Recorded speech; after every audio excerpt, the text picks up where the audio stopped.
Graça e a paz, amados do Senhor. Começamos mais uma semana para a glória de Deus. Amados, eu gostaria de começar essa semana com você fazendo uma reflexão. Por que você é cristão? Por que eu sou cristão?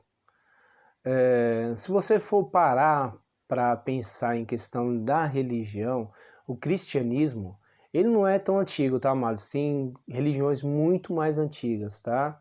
O animismo, por exemplo, ele deu-se início lá em Gênesis, tá? Quando o homem foi separado de Deus, ali gerou uma necessidade de adorar algo ou alguém, já que o homem foi separado da presença de Deus pelo pecado, né? Destituído da presença de Deus, como está lá em Romanos 3:23. Né? Porque todos pecaram e foram separados da presença de Deus, destituídos da presença de Deus. Então ali houve-se a necessidade de remediar a situação. Então o cristianismo, se você for parar para ver, ele é relativamente novo. Ele começou dando origem a partir de Cristo, né? Há 2000 anos atrás, e depois houve uma reforma 500 anos atrás, né? Porque até então só a igreja detinha as escrituras, né? E ali Lutero pegou e falou, não, eu quero levar isso ao conhecimento das demais pessoas, né? Não ficar sendo algo exclusivo da igreja e eles manipulando as pessoas, né? Porque liam-se só o que eles queriam que você lesse. Então houve ali. Mas esse não é a questão. O fato é, por que você é cristão e por que eu sou cristão? Eu vou dar um motivo por que eu sou cristão. Aí você pensa, se você é cristão, por que seus pais são? Ah, porque é a maior religião do mundo, por isso eu sou cristão. Mas sem saber o real motivo, por que você é cristão? Por que você confessa ser um pequeno Cristo? Porque cristão do original vem de pequenos cristos. Então por que eu e você somos pequenos cristos?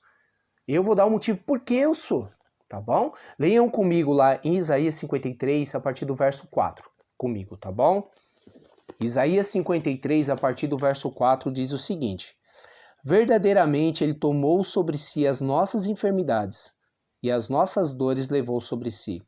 E nós o reputamos por aflito, ferido de Deus e oprimido. Mas ele foi ferido pelas nossas transgressões e moído pelas nossas iniquidades. E o castigo que nos traz a paz estava sobre ele, e pelas suas pisaduras fomos sarados. Aleluias. Amados, é motivo de sobra para sermos cristãos pelo que Jesus fez para nós. Muitas vezes acaba sendo um jargão cristão falar que a cruz não era de Cristo, a cruz era minha, era sua. De fato, amados, a Bíblia fala que devemos tomar nossas cruzes e seguir a Jesus. Mas pare e pensa comigo, queridos. A nossa vida, você não acha que é muito boa para estar presos a coisas tão pequenas, picuinhas tão pequenas, que nos tira da presença de Deus, que nos tira da igreja, que faz com que venhamos nos afastar? Eu vou falar um pouco de como era a crucificação, para você ter noção do grande preço que Jesus pagou por mim e por você, para estarmos discutindo sobre coisas tão pequenas. Aleluias. O castigo de cruz era para presos políticos ou assassinos, bandidos perigosos, né? Que eram condenados ao castigo da cruz, à morte de cruz, que era algo vexatório, era algo humilhante. E não é da forma que mostra em filmes, amados, é muito, mas muito pior. Os romanos eram experts em tortura humana. Muitos cristãos eram mortos de formas terríveis. Vocês não têm noção. Estudem um pouco para vocês terem noção do que era ser cristão no primeiro século. E alguns países ainda perseguem os cristãos e matam. Mas naquela época era muito terrível, amados. Tinha castigo que eles impunham para as pessoas para negarem a Cristo.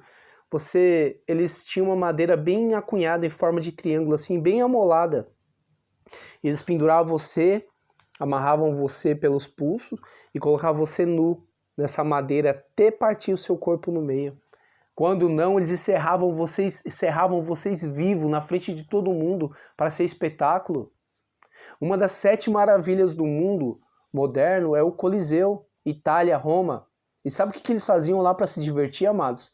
Pegava cristãos, famílias inteiras, criança, pai, mãe, enchia o Coliseu de crianças e velhos.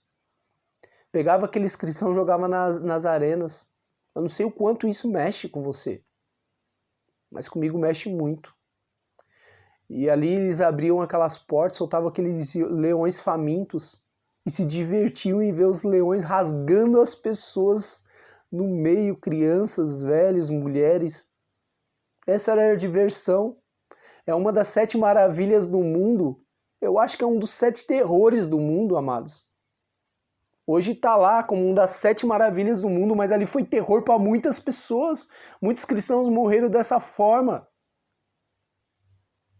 Você acha que não é motivo de sobra para você ser cristão?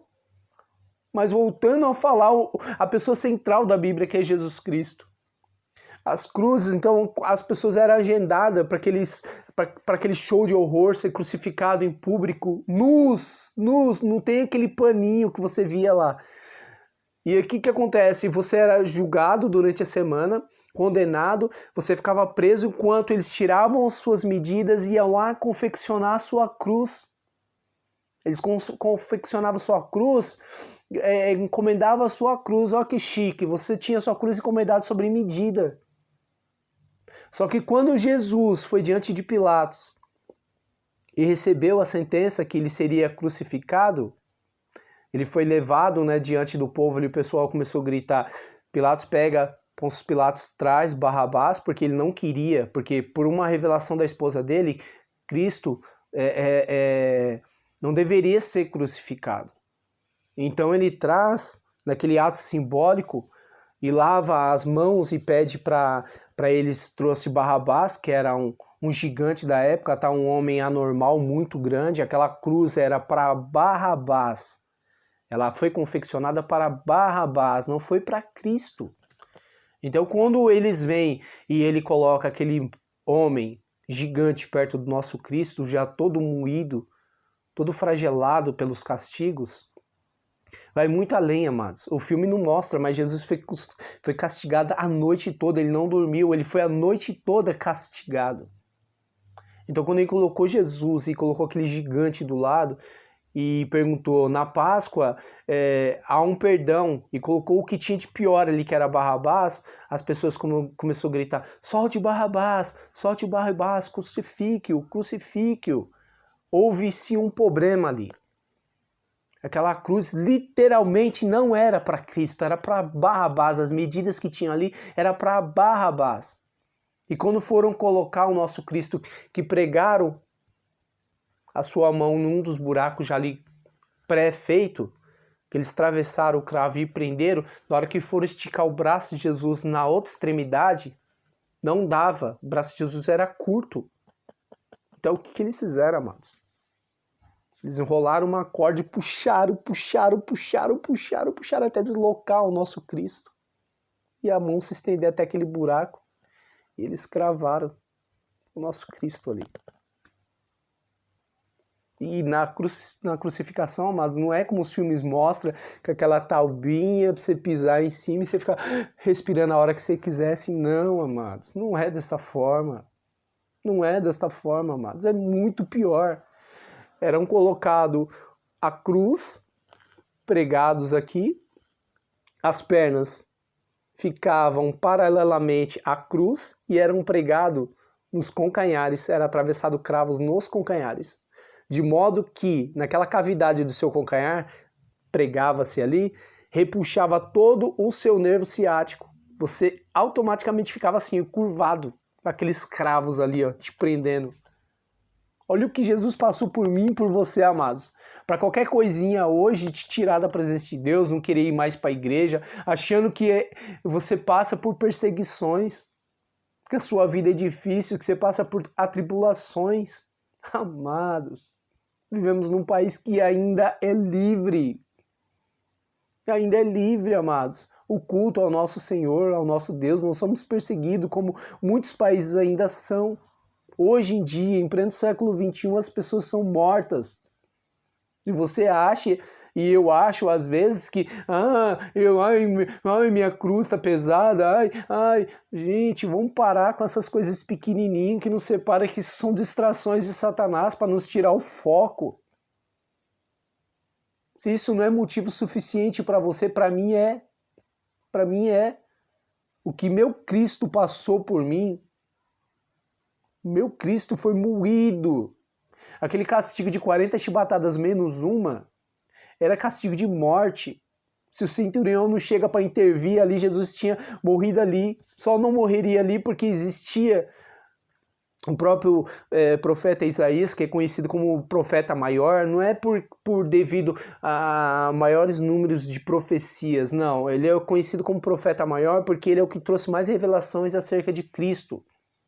Também é conhecido como profeta messiânico, porque é o que mais profetizou acerca de Cristo. Então tinha que se cumprir todas as escrituras que estavam falando a respeito de Jesus. Então Jesus, quando foi para aquela situação de cruz, ele já estava praticamente já sem sangue. Ele estava quase sem sangue, já estava se esvaindo já.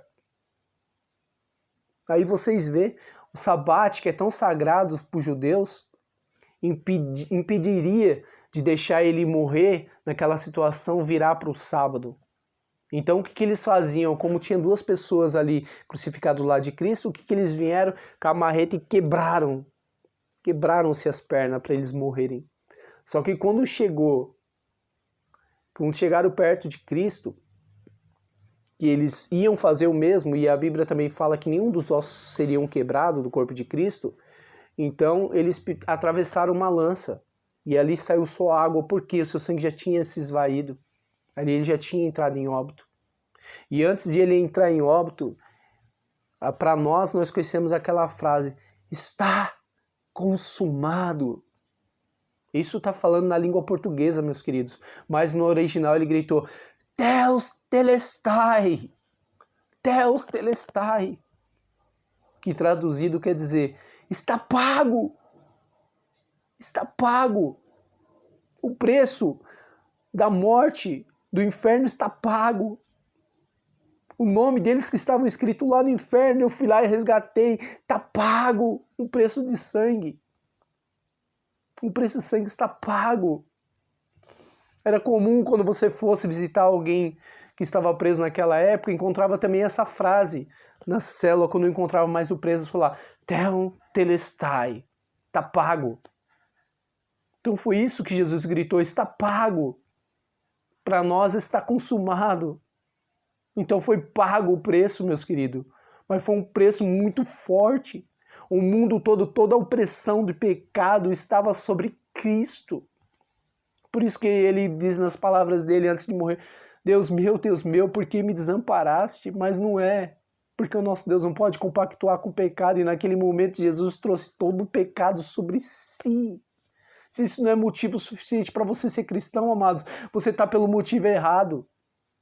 Mas hoje é dia de você ter a consciência do motivo certo. Por que você é cristão? Não é porque o seu pai é cristão. Eu cresci no lar cristão, por isso eu sou cristão. Aprenda o que o seu Cristo passou por você. Porque a salvação é individual, não é coletiva. Não é porque você está dentro da igreja ou cresceu no lar cristão que você vai para o céu. Você tem que reconhecer esse sacrifício de Jesus na cruz do Calvário sobre a sua vida para você ser salvo. É isto que vai te conduzir para o céu, você reconhecer que Jesus veio em homem e morreu na cruz por você e por mim. É isso que nos faz ser salvo. Não é movimentos. Não é ir para igrejas que estão lotadas de pessoas vazias. Não é isso. É uma intimidade, reconhecimento, uma gratidão pelo que Jesus fez. Pensem nisso, amado. Pensem nisso. Pensem nisso, se isso não é motivo suficiente.